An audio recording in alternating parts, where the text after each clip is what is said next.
बृहदारण्यक उपनिषद वेद का भाग है, शीर्ष है, तो उससे पूर्व कर्मकांड का वर्णन है। तो शंकराचार्य जी कहते हैं कि इससे पूर्व कर्मकांड का प्रतिपादन किया और उस कर्मकांड के प्रतिपादन से ब्रह्मात्मकत्व बोध नहीं हो सकता, अज्ञान की निवृत्ति नहीं हो सकती। और जब तक ब्रह्मात्मकत्व बोध नहीं होगा, आत्म विषयक अज्ञान की निवृत्ति नहीं होगा, तब तक यह मानव किस प्रकार से अनर्थों पर अनर्थ करता हुआ ही चला जाता है। ये बात तो देर भले ही लगे, 2 दिन लगे, 3 दिन लगे, समझाएंगे जितनी हो सके। धीरे धीरे मैं पढ़ रहा हूँ, फिर हिंदी भी करूँगा उसमें। इनकी श्रवण मात्र का भी विशेष फल है, लाभ है।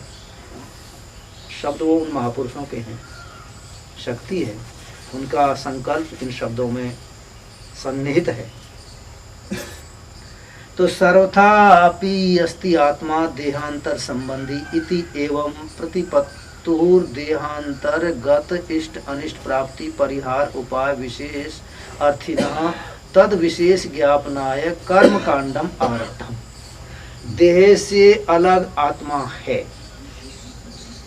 समझना, देह से अलग आत्मा है और उस आत्मा को वर्तमान देह में किए हुए कर्म का फल भावी जन्म में मिलता है।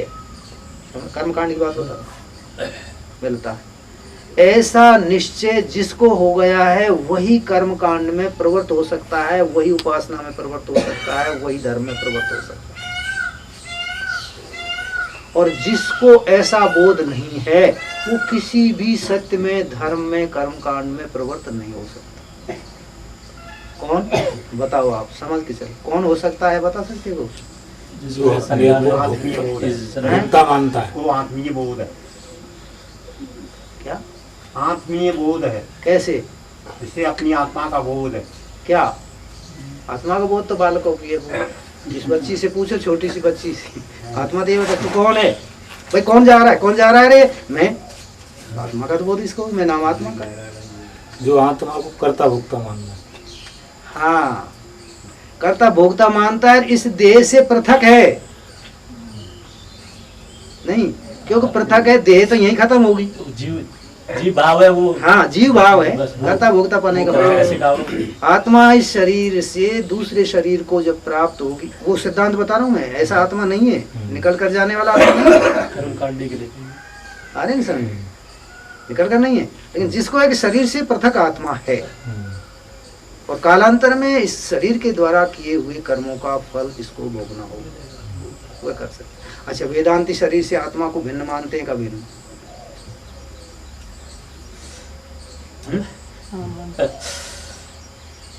आपने विचार सागर पढ़ा है? विचार सागर में है ये, मैं जो बोल रहा हूँ। वेदांती भिन्न मानते हैं, का भिन्न कण में जो व्याप्त है वो तो अभिन्न है। शरीर से आत्मा को वेदांती भी तो भिन्न मानते हैं, नहीं है, और कर्मकांडी भी भिन्न मानते हैं। फिर दोनों में अंतर क्या हुआ, बताइए? बोलो, कोई भी बोलो। आपने थोड़ा आपने तो, मैं आपकी परीक्षा नहीं ले रहा, लेकिन आपके विषय को ठोस जरूर करवाने का प्रयास कर रहा हूँ। वो ये मानते हैं कि हमें इस कर्मकांडी कर्म का फल भोगना पड़ेगा।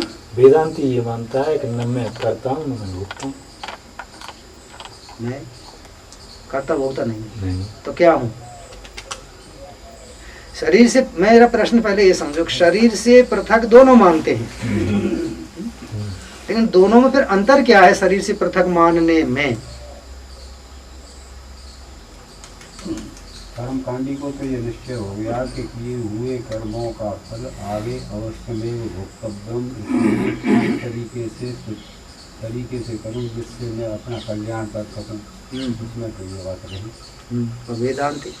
वेदांती तो मैं करता भोक्ता हूँ ही नहीं। बात तो खैर आप ठीक कह रहे हैं, मैं मैं और नजदीक ले जाना चाह रहा हूँ थोड़ा सा अंदर। वो किंचित करूँगी थी। बिल्कुल ठीक है, संकल्प बात तो वही है। हाँ? लेकिन फिर वो समझो वास्तविकता यह है, बात तो ठीक है, आप भी परोक्ष रूप से ही वर्णन करते हैं, नैव किंचित करोमि इति मन्यते तत्वित। तो इस अर्धाली का जब हम अर्थ कर रहे हैं तो एक परोक्ष अर्थ होता है और एक अपरोक्ष अर्थ होता है। तो मुझे कुछ ऐसा महसूस हो रहा है कि जो मैं चाह रहा हूँ उस बात को न कहने के कारण आप अर्थ सही कर रहे हैं लेकिन परोक्ष भाव से कर रहे हैं। मैं अपरोक्ष अभी बताऊंगा। मानी दोनों में इतना अंतर है, ध्यान दो। कर्मकांडी तो आत्मा को कर्ता भोक्ता मानता है और इस शरीर से निकल करके आत्मा जाए, दूसरा शरीर उसको मिलेगा, तब उस कर्म का फल भोगेगा। हाँ, लेकिन वेदांती यह मानता है कि भिन्न तो वेदांती मानता है, वो भी मानता है, लेकिन वो दूसरा कहीं मानता है, देश परदेश में जाने वाला मानता है, वो कहता है कि वह मैं ही हूं। वह माने आत्मा को मैं नहीं मानता कर्मकांडी, और ज्ञानी मैं मानता है, मेरा स्वरूप है। अब यहाँ परोक्षता सी बस झलक रही थी ना, नहीं तत्वविद, अब कोई तत्वविद होगा सो मानता होगा नहीं किंचित करोमि इति। ध्यान दो, देखो ईमानदारी से देखो अपने आप के लिए, यही था ना। अब हमें पता लग गया ना, आप ठीक समझ रहे थे तो बहुत अच्छी तरह से कह रहे थे, लेकिन उसमें परोक्षता का भाव झलक रहा था। अब तत्ववेता कौन है? वह मैं का नाम ही तत्ववेता है। तो हाँ, बस इतना ही अंतर है। तो अब यहाँ वेदांती में कर्मकांड में फिर समझ लो इसको, विशेष रूप से ये आपको अभ्यास करना है, यही आपका श्रवण है, यही आपका पुरुषार्थ है। वेदांती और दोनों भिन्न तो मानते हैं, कर्मकांडी और वेदांती, लेकिन वह अपना कर्मकांडी अपना स्वरूप नहीं मानता और वेदांती अपना स्वरूप ही मानता। बस इतना अंतर है, बहुत जरा सा।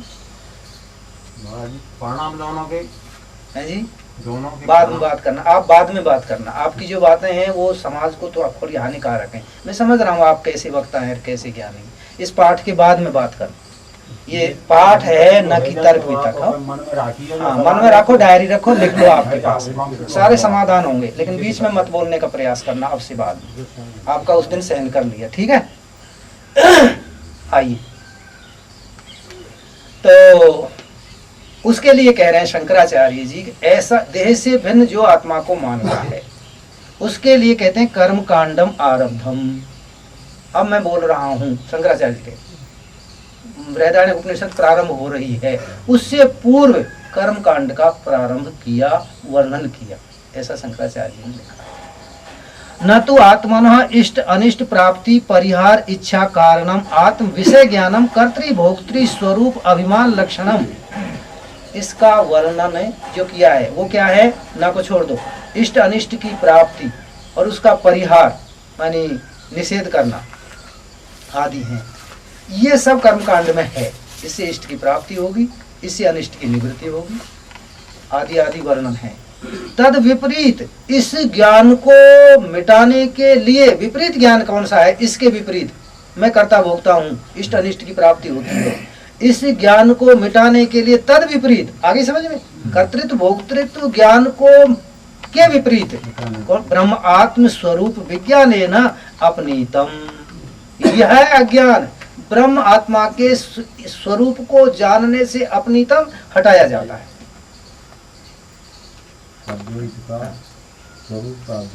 हाँ, मानी वो जो द्वैत उसने साधक ने निश्चय कर रखा है, सभी समझो, और जिनकी समझ में नहीं आ रहा है वो समझ लो, हमें समझने का प्रयास करना है, वास्तविक यही है।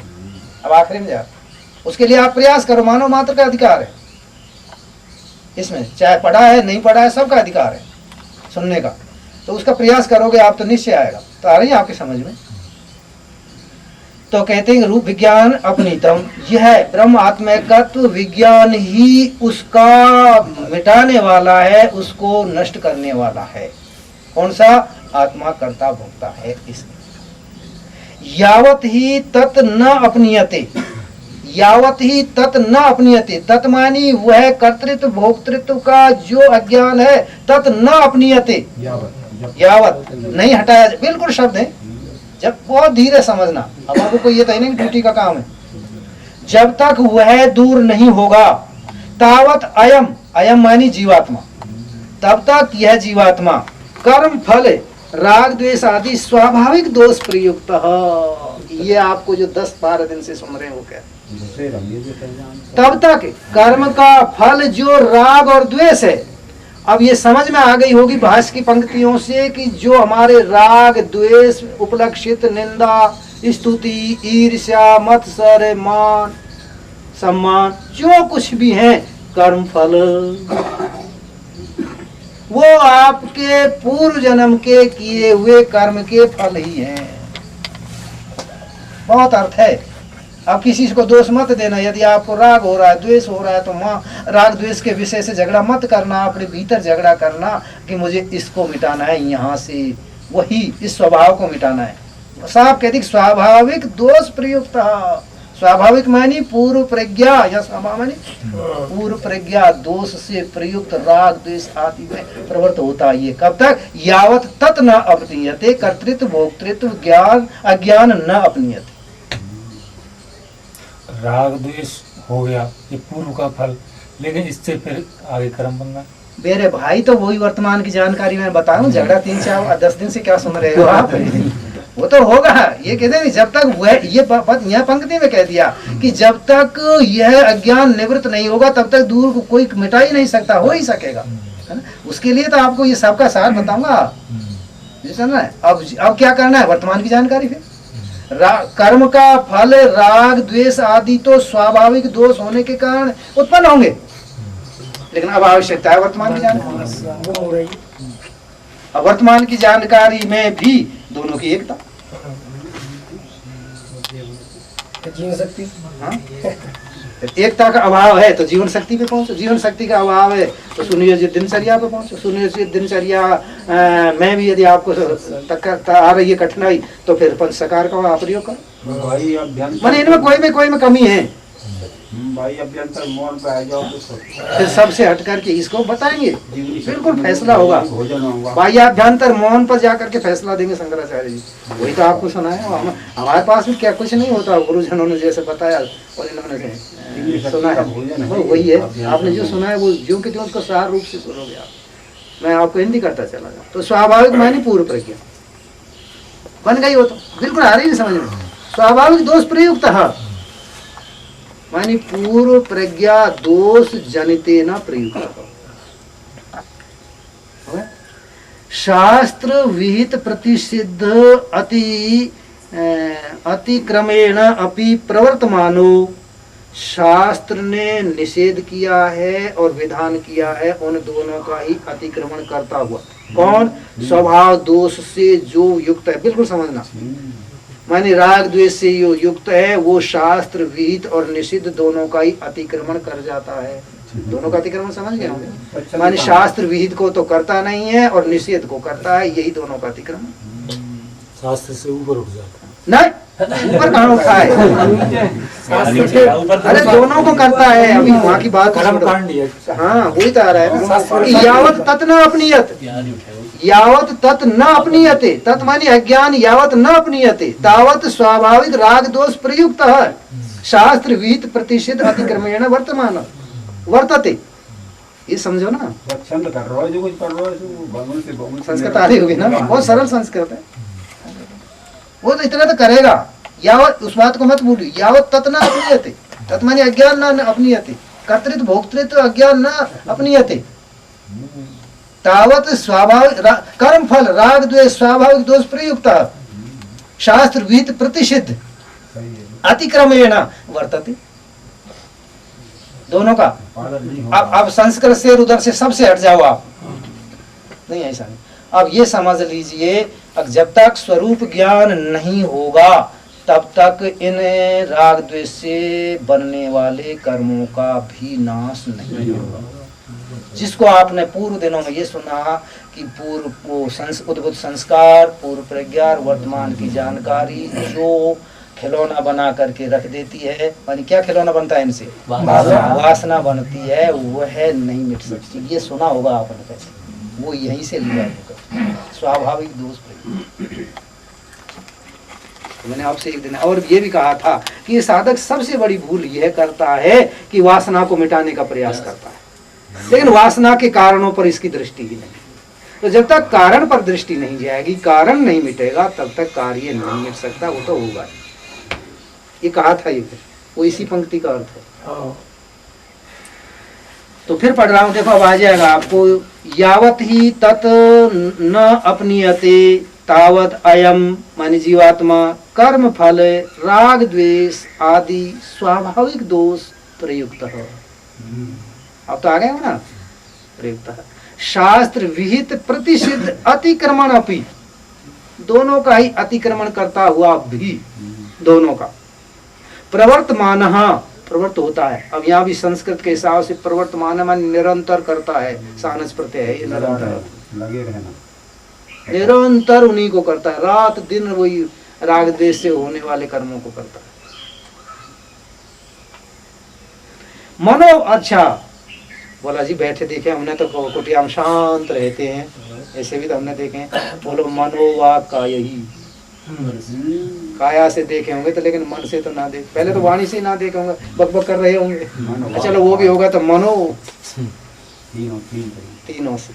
इसी बात को गीता जी में भगवान ने कहा, अर्जुन तू एक क्षण भी बिना कर्म किए नहीं रह सकता। ये तीनों से होते हैं कर्म। कर्म एक शरीर से ही नहीं होते, संगात से मत मान लेना, मन से भी कर्म होते हैं। और मेरे भाइयों, मन से जो कर्म होता है वही ताकतवर होता है। शरीर से होने वाला तो चलो कोई बात नहीं, क्रिया होगी, मन से हो रहा है तो वो पीछा नहीं छोड़ेगा। फिर वही मन से होने वाला कर्म, वही वासना, कामना, इच्छा, क्रिया और तृष्णा या जिज्ञासा उत्पन्न है, पीछे का तो मन से हुआ। तो यहाँ कह रहे मनोवाक का यही, कौन से?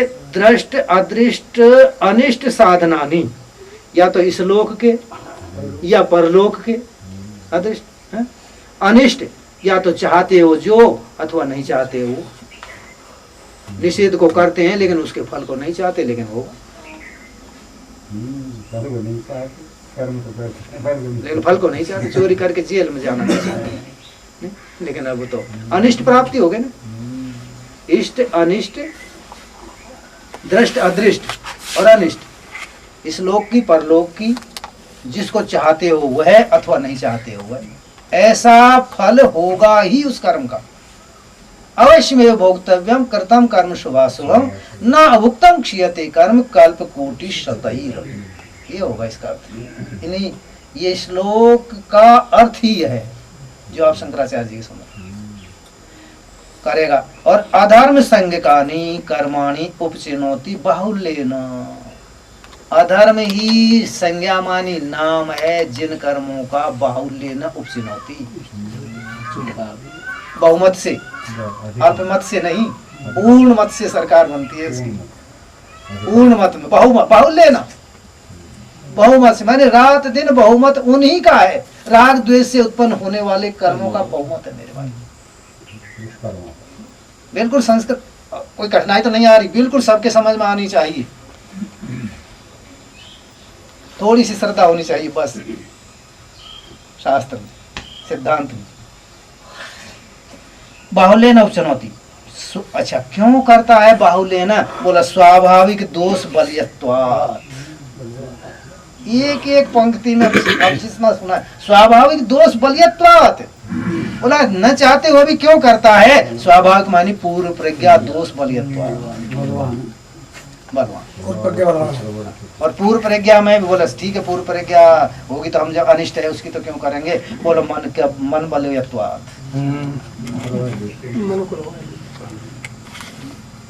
पूरा घटेगा आपको जो कहते देख ले। मैं एक एक शब्द पर पीछे को ले जाऊंगा, साफ साफ कह रहे हैं शंकराचार्य, इसी के सुना है आपने। फिर देख लो एक बार, फिर समझ लो। अधर्म संज्ञकानि कर्माणि उपचिनोति बाहुल्येन, बोला क्यों? स्वाभाविक दोष बलियत्वात्। अब तो कोई संशय नहीं है, बलियत्व। अच्छा तथा फिर इसका फल क्या होगा? अधर्म से जो कर्म हो रहे हैं ना, उसका फल क्या होगा? तथा मानी अधर्मेण क्रियते ततः स्थावर अंतः अधोगति। ये स्थावर है अंत में जिन योनियों के, नारकीय योनियों से लेकर के यहाँ तक आ जाए, तिर्यक योनि से लेकर के यहाँ तक, ये सब अधर्म का ही फल है, तिर्यक क्यों नहीं भी अधर्म का फल है, पशु पक्षी आदि से। तो अंत में ये कह दिया स्थावर अंतः अधोगति तत्फलम, स्वाभाविक दोष प्रयुक्त तत्फलम। कितनी बड़ी हानि है ये समझना है अब आपको। अच्छा, तो फिर इससे तो महाराज पीछा छूटेगा ही नहीं, बोला नहीं छूटेगा। कदाचित शास्त्रकृत संस्कार बलियस्तम, कदाचित कदाचित ये जो आप सुन रहे हो कभी कभी ये कभी कभी बलवान होते हैं, मानी बुद्धि में शक्ति कभी कभी आ जाती है, ये समझो ना। अब तक तो मन की थी, मन को रोक देती। तो कदाचित शास्त्र संस्कार बलियत्व, कदाचित हमेशा नहीं आते। जब आपको